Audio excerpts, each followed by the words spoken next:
Most horror stories begin with whispers, rumors, legends, things told secondhand and easily dismissed. But this one comes not from campfire tales or anonymous reports on ghost forums. It comes from doctors, from police officers, from social workers and priests. It comes from official records and sworn testimony. And it begins, like so many terrifying stories do, with a family just trying to start fresh. The year was 2011.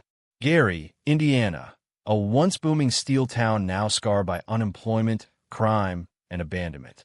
Whole blocks of empty houses stood like skeletons. Yards grew wild. Windows were broken and boarded. And in the middle of this decline, a woman named Latoya Ammons thought she had found a lifeline. She was a single mother of three, two boys and a girl. Money was tight, always tight. Latoya worked when she could, but bills piled up. Her mother, Rosa Campbell, offered to help, and together they decided to rent a modest, one-story house on Carolina Street. It wasn't much. Paint flaked from the siding. The small porch sagged a little. But it was affordable, and it was a roof over their heads. Latoya hoped, that this move would bring stability. A chance for her kids to have a normal home, a place to feel safe. But safety was the one thing this house would never give them. At first, it was small things. It was December, cold and gray. Latoya noticed swarms of flies buzzing against the screened porch, clinging to the windows, crawling over the sills. It made no sense. Indiana winters are brutal. Flies don't survive long in the cold. Yet here they were, buzzing as if the house itself were alive with rot. They killed the flies, sprayed, cleaned, but the next morning more returned. Then came footsteps. At night, when the house should have been still, Rosa would lie awake and hear them. The creak of heavy boots climbing the basement stairs. Slow, deliberate. She would hold her breath, waiting for the knob of the basement door to turn. But it never did. When they checked, the stairs were empty. Sometimes there were wet footprints on the floor, as though someone had walked in from a storm. Though outside, the ground was dry. And then there were the shadows. Dark human shapes, flickering at the edges of vision, darting from room to room. Rosa saw them first. One stood in her bedroom doorway at night, tall and silent, until it melted back into the darkness. The children began complaining of things moving in their rooms. Toys scattered, bedsheets pulled, a constant sense of being watched. Latoya tried to brush it off. Old houses made noises. The neighborhood was rough. Maybe intruders slipped inside. She didn't want to scare the kids, didn't want to admit she herself was scared. But denial only lasted so long. One night, Latoya was woken by the sound of her daughter screaming. She rushed in to find the girl levitating above her bed, eyes rolled back, body stiff. Rosa and Latoya dropped to their knees, praying, shouting the name of Jesus. They grabbed the girl's arms and dragged her back down to the mattress. The girl awoke confused, terrified, and claimed she didn't remember what had happened. Latoya called a local church. She begged for help. The pastor she reached listened, but his tone was wary. He told her to clean the house with bleach and ammonia, to smear olive oil crosses above each doorway, to pray, and to keep praying.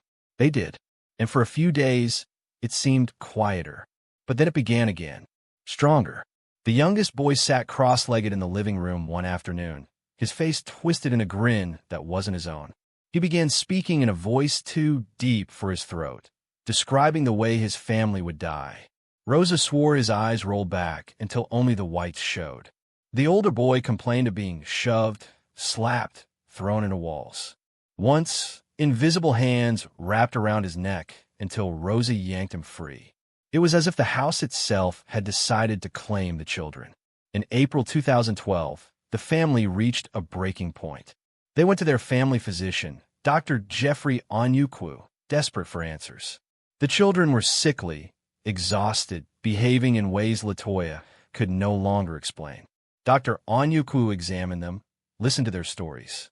His notes, later obtained by journalists, described the situation as paranormal. He didn't believe in demons, but what he saw that day disturbed him enough to call Child Protective Services. A caseworker named Valerie Washington was assigned. She visited the Ammons home with a nurse and a police officer. They wanted to see for themselves. That night, they sat in the living room. They heard loud bangs, stomping footsteps above them, though the house was empty except for those present. The youngest boy growled and cursed, his small body shaking. His eyes rolled back. He was lifted and thrown against a wall, though no one touched him. The nurse screamed. The officer backed away, hand on his weapon. And then came the moment that would later be repeated in court documents, police reports, and sworn testimony. The 9-year-old boy, standing in a hospital room, holding his grandmother's hand, walked backward up the wall. 3 steps, flat against the surface. He flipped over his grandmother and landed on his feet, grinning. The nurse bolted from the room. The officer swore never to return to that house again, and the caseworker, who would later testify under oath, admitted that she had no explanation for what she saw. This was no longer just a family story. This was now on the record, and that was only the beginning. By spring of 2012, the Ammons family's nightmare had spilled far beyond the sagging walls of the house on Carolina Street. What began as a mother's desperate pleas to pastors and doctors had now entered the system: Child Protective Services, law enforcement, medical professionals. And with each new witness, the story grew darker, harder to deny. One of the first to be drawn in was Charles Austin, a veteran Gary police captain with more than 3 decades of service. Austin was no stranger to violent crime, gang shootings, drug busts, or domestic disputes. But demons? Spirits? He scoffed at the idea. When his officers first reported what they had seen inside the Ammons home, Austin assumed they were exaggerating, or worse, pranking him. Still, he agreed to meet with LaToya and Rosa. He would later tell journalists that what happened next changed him forever. LaToya spoke of her daughter levitating, of voices that weren't her children's. Rosa, the grandmother, confirmed every detail, her own voice shaking with emotion. Austin leaned back, skeptical but polite. Then they handed him a recording, a cell phone video, grainy, taken during one of the disturbances. On the footage, a door can be seen slamming shut on its own. Shadows move across the room. A faint voice mutters in the background. Austin's skepticism wavered. He agreed to visit the house himself. It was a damp April evening when Captain Austin arrived at 3860 Carolina Street with 2 officers and the DCS caseworker, Valerie Washington. The house smelled of mildew, faintly metallic like blood. The air was heavy. They began in the living room. Valerie Washington kept her notepad tight against her chest, her pen scratching hurriedly. As they spoke, a light fixture above them swayed violently, though no windows were open and no fan was on. The officers exchanged nervous glances. They moved to the basement. The stairs groaned under their boots. At the base, they found a patch of damp concrete that seemed darker than the rest. Rosa explained that this was where they had first heard the footsteps, the banging. One of the officers muttered that he felt dizzy. A second snapped photos on his phone. Later, when they reviewed the pictures, they would find silhouetted figures standing in the corners, shapes that had not been visible to the naked eye. Captain Austin said little as they left the house, but he was pale, his jaw tight. He would later admit he refused to return to Carolina Street. He believed the family. He believed the house was cursed. The caseworker, Valerie Washington, requested the children undergo psychological evaluations. She arranged for them to be admitted to Methodist Hospital in Gary. Doctors examined them, asked questions, tried to make sense of their behavior. It was during one of these visits that the now infamous incident occurred, the wall-walking episode. The 9-year-old boy sat on the bed, holding his grandmother's hand. Suddenly, his face contorted. His body stiffened. Without warning, he leaned back and, impossibly, began walking backward up the wall. 3 slow, deliberate steps. His hand never let go of Rose's. At the top, he flipped over her and landed on his feet. The nurse screamed and bolted from the room. Valerie Washington stumbled backward, muttering prayers under her breath. The attending physician stood frozen, eyes wide, whispering, "That's not possible." The boy returned to normal seconds later, calm and confused, as though nothing had happened. Every witness present filed a report. Every report was consistent. This was no longer rumor. It was documented fact. After the hospital incident, CPS began to suspect that the children might be victims of abuse or neglect. How else could their bizarre injuries, bruises, and behaviors be explained? LaToya was devastated. She insisted she loved her children, that she would never harm them. But the system was relentless. For a short time, custody of the children was removed from LaToya. They were placed in foster care under observation. Social workers expected the symptoms to stop once the children were removed from the supposedly haunted home. But they didn't stop. Foster parents reported that the children still spoke in strange voices, still thrashed and convulsed without warning. They complained of being choked and struck by invisible forces. It seemed that whatever haunted them had followed. Desperate, LaToya sought help from the Catholic Church. She contacted Father Michael Maginot, a priest at nearby St. Stephen Martyr Parish. At first, he was cautious. The church requires extensive vetting before authorizing an exorcism. Many supposed possessions turn out to be medical or psychological. But when Father Maginot met the family, he became convinced this case was genuine. He visited the house. He spoke with the children. He interviewed witnesses, read police and hospital reports. Each new piece of evidence deepened his conviction. This was not mental illness, not hysteria. This was spiritual. He began the rituals of minor exorcism, prayers, blessings, the sprinkling of holy water. The house reacted violently. Lights flickered. Shadows slithered across walls. The youngest boy convulsed and screamed. Rosa clutched her rosary, whispering. LaToya sobbed openly. Father Maginot knew he would need more than prayers. He petitioned the diocese for permission to conduct a major exorcism, a full ritual, the most serious rite the church can perform. It was rarely approved. But in this case, the evidence was overwhelming. The ritual took place at St. Stephen Martyr Church. LaToya sat in the pew, clutching a crucifix, tears streaming. The children waited in another room. Father Maginot stood at the altar, robes flowing, his voice booming in Latin. Assistants sprinkled holy water, held candles, recited verses. As the prayers rose, LaToya convulsed. Her body stiffened, her face twisted. She spat, growled, screamed in a voice that was not hers. The assistants struggled to hold her down. Father Maginot pressed the crucifix to her forehead and continued. The rite lasted hours. When it ended, LaToya collapsed, trembling, exhausted. For a brief moment, the air seemed lighter. The church fell silent. But the battle was far from over. Despite the exorcism, the house itself remained active. Rosa claimed she still heard footsteps in the basement at night, still saw shadows darting past the kitchen doorway. Captain Austin admitted he had recurring nightmares after visiting the home. He dreamed of being dragged into the basement, unable to scream. The caseworker, Valerie Washington, requested reassignment. She wanted nothing more to do with the Ammons family. And yet, LaToya refused to give up. She underwent 2 more major exorcisms under Father Maginot's guidance. Each time, she convulsed, screamed, writhed under the priest's words. Each time, she emerged weaker but more determined. It was as though her faith alone was keeping the family intact. But faith can only do so much when the walls themselves whisper your name. By mid-2012, the Ammons family had become a quiet legend in Gary. Neighbors crossed the street rather than past their house. Strangers drove slowly down Carolina Street at night, parking nearby, staring at the sagging home as though expecting it to blink back. The house itself seemed to groan under the weight of attention. Floorboards creaked when no one moved. Windows rattled without wind.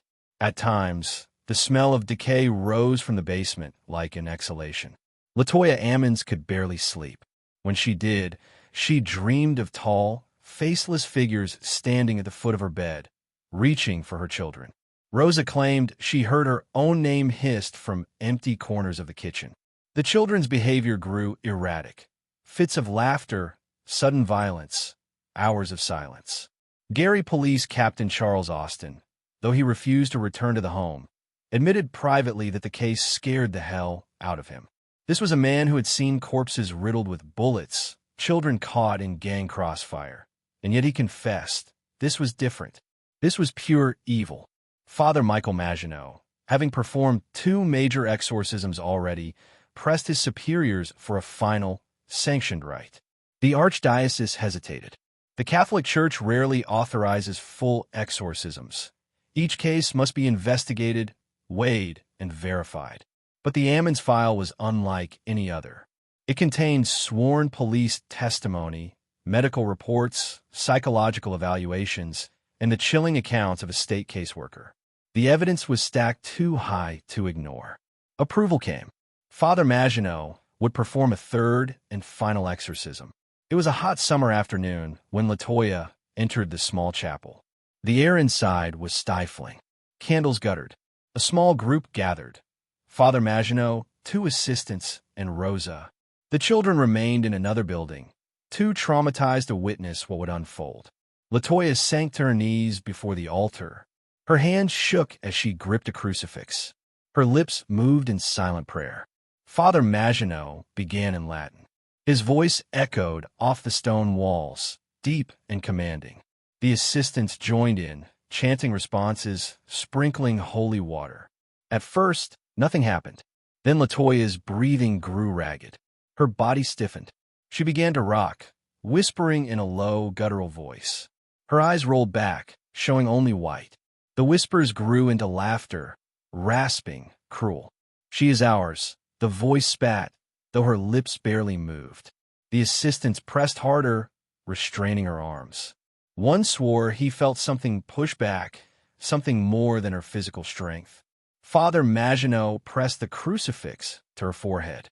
She shrieked, thrashing, the sound animalistic. The rite dragged on for hours.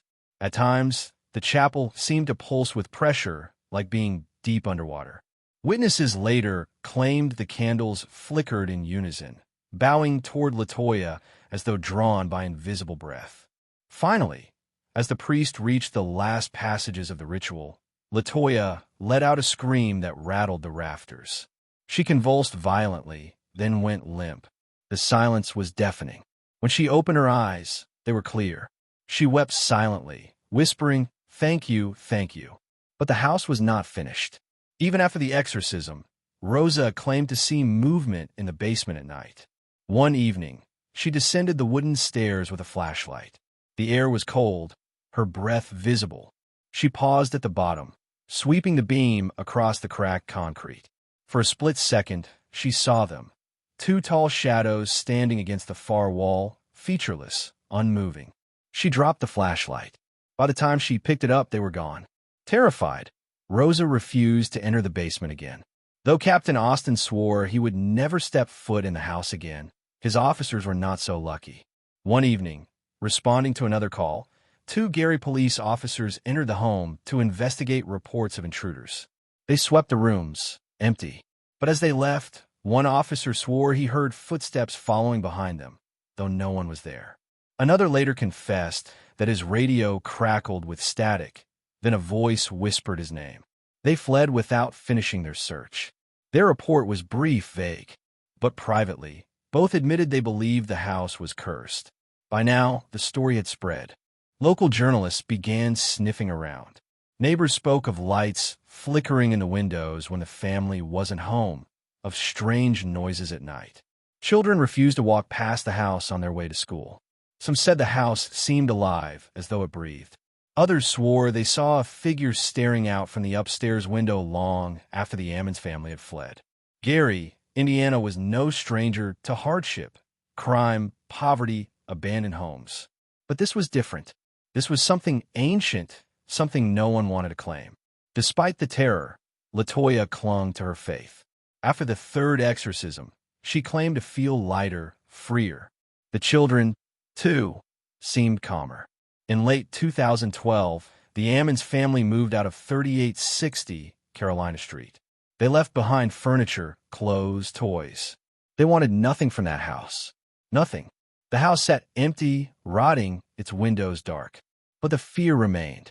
In 2014, the story hit national headlines. Articles appeared in the Indianapolis Star, USA Today, and dozens of local outlets. Skeptics scoffed, calling it hysteria.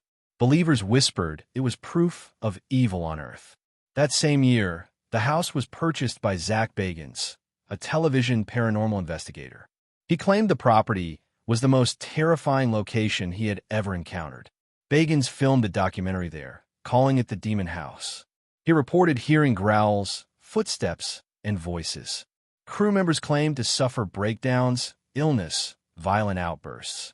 In 2016, Bagans had the house demolished. He claimed it was too dangerous to remain standing. All that remains today is an empty lot. Grass grows where the foundation once stood. A broken sidewalk leads nowhere. But locals say the ground itself feels wrong, heavy, as though the earth remembers. The family escaped. The house was destroyed. But evil does not end when walls collapse. It lingers. It waits. After leaving 3860 Carolina Street behind, LaToya Ammons never looked back. She found another home in Indiana, small and quiet, far from Gary.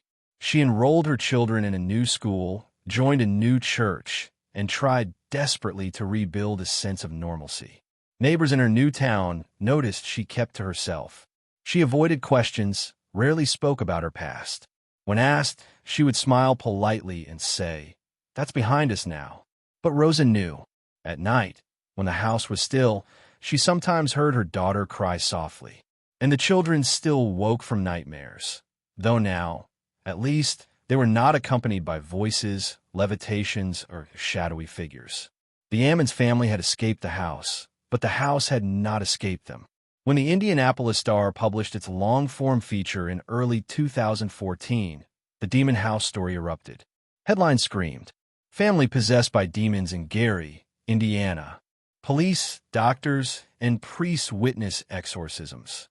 The House of 200 Demons." The article, meticulously sourced, included official records, interviews with police officers, doctors, and social workers. It wasn't mere folklore. It was fact, stamped with state documents.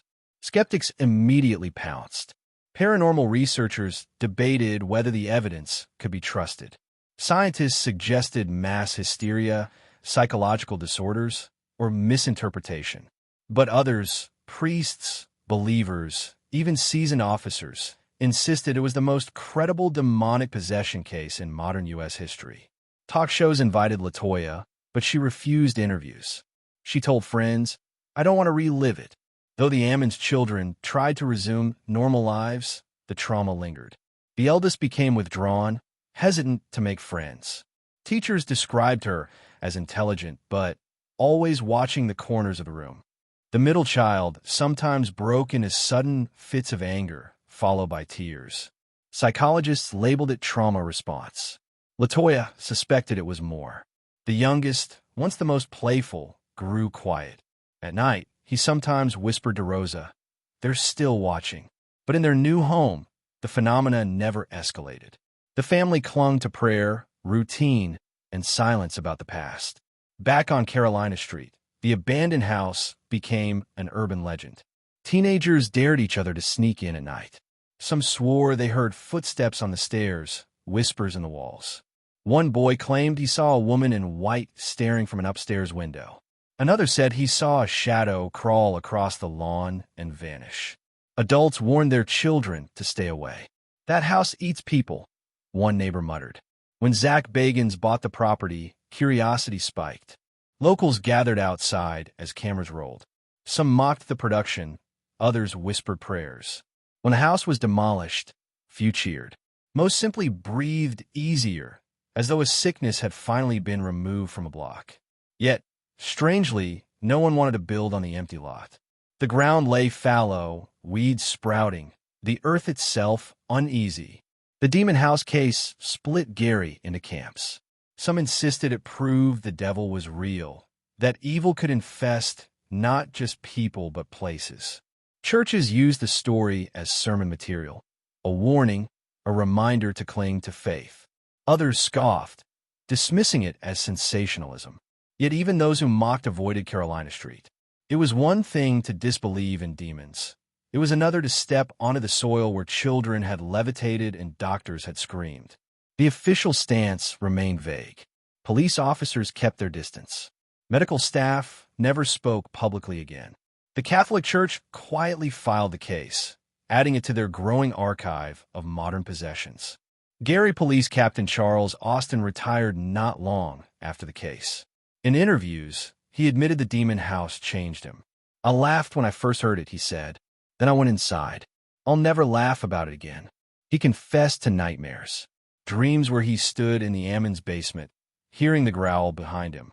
He would turn, but nothing was there. Always nothing. Asked if he believed the family had been possessed, he hesitated. "I don't know what I believe, but I know what I saw, and what I saw doesn't belong in this world." Rosa often returned to church, kneeling in prayer long after Mass ended. Parishioners asked her gently about her time in Gary, but she shook her head. Her rosary beads, worn and smooth from years of clutching, never left her pocket. "Faith saved us," she whispered once. "But evil is patient. It doesn't die. It waits." In 2015, a group of paranormal debunkers attempted to reconstruct the case.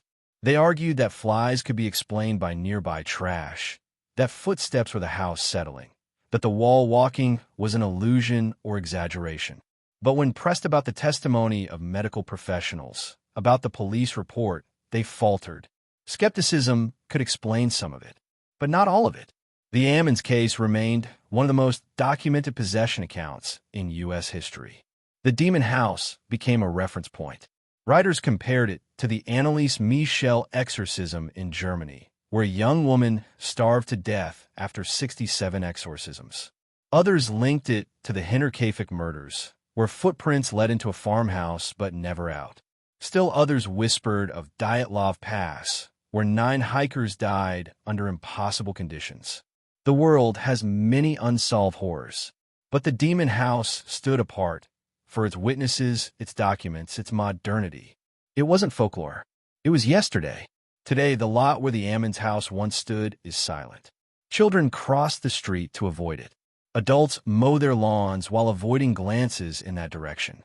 On summer nights, some swear the air feels colder there. Others say they hear a hum beneath the soil. But no one builds. No one buys. The land waits. And perhaps, beneath the weeds and the soil, something else waits too. Though Zach Bagans demolished the demon house in 2016, he kept the debris. Bricks, wood beams, even the dirt from beneath the foundation were preserved. He claimed some of it was used in his museum, placed inside sealed display cases.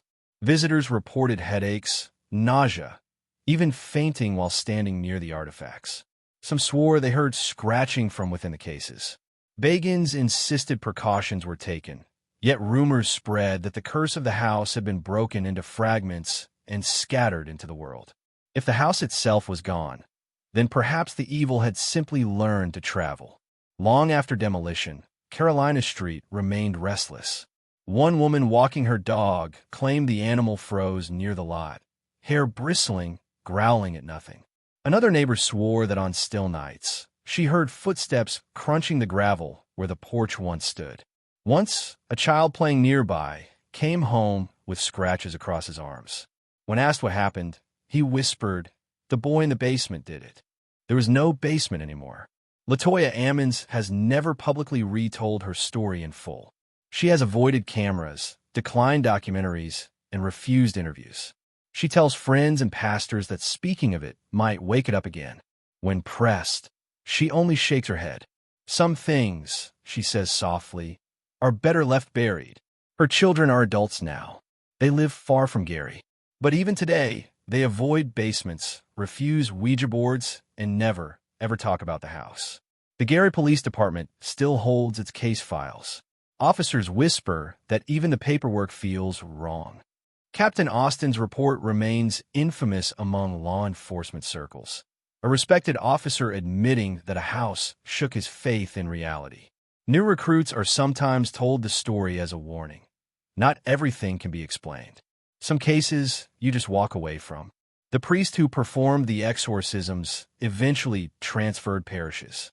But in a private journal, years later, he wrote, "The house is gone, but the memory lingers. I wonder if evil can truly be confined, or if, by demolishing its cage, we have simply set it loose. The journal entry ends with 3 words underlined twice. It still waits.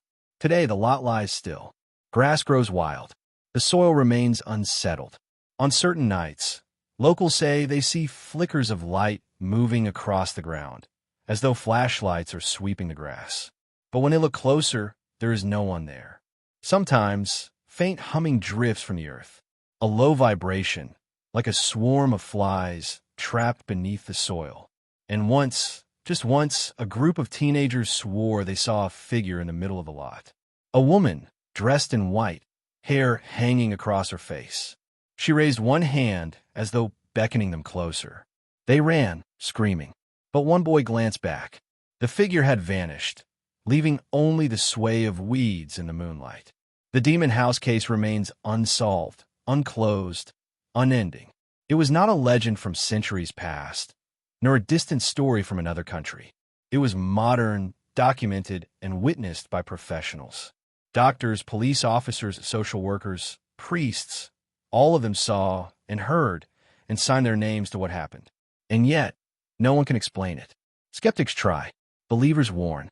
The family stays silent. And the ground on Carolina Street waits in silence. Perhaps evil never dies. Perhaps it only moves, reshaping itself, waiting for the next family, the next home, the next moment of weakness. If you drive down Carolina Street tonight, you'll find the lot. Just a patch of grass, surrounded by ordinary homes. Quiet, unassuming, empty. But if you stop your car and roll down your window, you may hear something. A soft shuffle of footsteps, the faint drone of flies, a whisper you cannot place. If you stay too long, you might see a shadow moving across the grass, a shadow with no one to cast it. And if you're very unlucky, if you linger just a moment longer, you may notice a figure standing at the edge of the lot, watching, silent, patient, waiting. And when you drive away, don't be surprised if later tonight you hear footsteps in your own hallway, because some places never truly let you leave.